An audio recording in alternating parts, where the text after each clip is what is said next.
To solve a quadratic equation in standard form, use the quadratic formula. First, identify the values for a, b, and c, which you can see in the formula.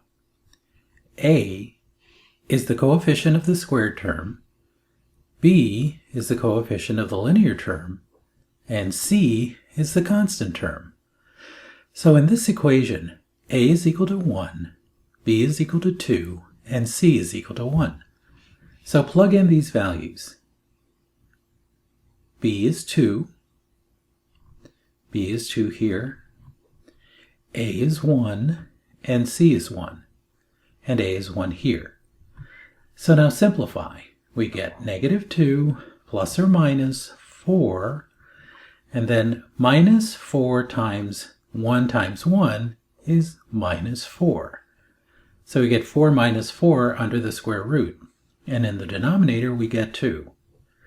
Simplifying further, we get negative 2 plus or minus the square root of 0 over 2. And now we can find the roots. We get negative 2 plus 0 over 2 and negative 2 minus 0 over 2. This becomes negative 2 divided by 2, or negative 1. And this becomes negative 2 divided by 2, and also negative 1. So they really are the same root. And there is only one root, x equals negative 1.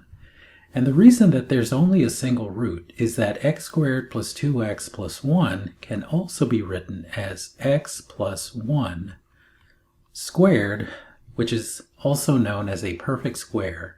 And when you have a quadratic written as a perfect square, there is only going to be one root.